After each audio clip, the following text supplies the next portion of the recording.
இந்த பூவை பார்த்தா எப்படி தெரியுதுங்க? பிளாஸ்டிக்கா ஒரிஜினலா? கெஸ் பண்ணுங்க பார்க்கலாம்.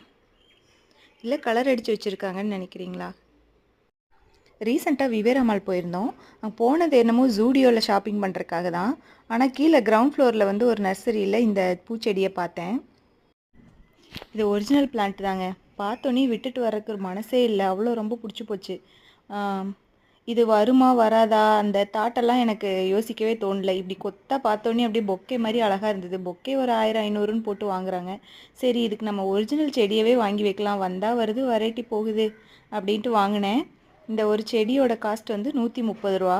இது கம்மியாக அதிகமானலாம் எனக்கு தெரியல. பக்கத்தில் இருக்கிற செடியும் அதே இடத்துல அதே காஸ்ட்டுக்கு தான் வாங்கினேன். இந்த கலருமே எனக்கு ரொம்ப பிடிச்சிருந்தது. செமி ஷேடில் வைக்கணும்னு சொல்லியிருந்தாங்க. நான் வெளியில் பால்கனியில் வச்சோன்னையும் ஒரே நாளில் வாடி போன மாதிரி ஆயிடுச்சு. சரின்னு எடுத்து வீட்டுக்குள்ளே வச்சுருக்கேன். ஒயிட் ரோஸும் அழகாக 2 பூத்துருந்தது. அதையும் சரின்னு கஜக் கஜக்குன்னு கட் பண்ணி கொண்டு வந்து அந்த பூவோடவே சேர்த்து வச்சாச்சு. ஒரே அழகி போட்டி தான் போங்க, நீயா நானான்னு.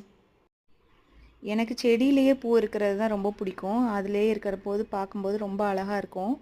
ஆனால் வேறு வழி இல்லை, கட் பண்ணி விட்டால் தான் அதுக்கு அடுத்து தழைஞ்சு வரும். மனசே இல்லாமல் தான் கட் பண்ணேன். சரி இருக்கிறத நம்ம அழகுபடுத்தி வைக்கலான்னு சேர்த்து வச்சுருக்கேன். இது கூடவே மறிக்குழுந்தும் வச்சுருக்கேன். ஒரே கமகமன்னு வாசம்தான். இந்த காம்பினேஷன் எப்படி இருக்குன்னு நீங்கள் சொல்லுங்கள்.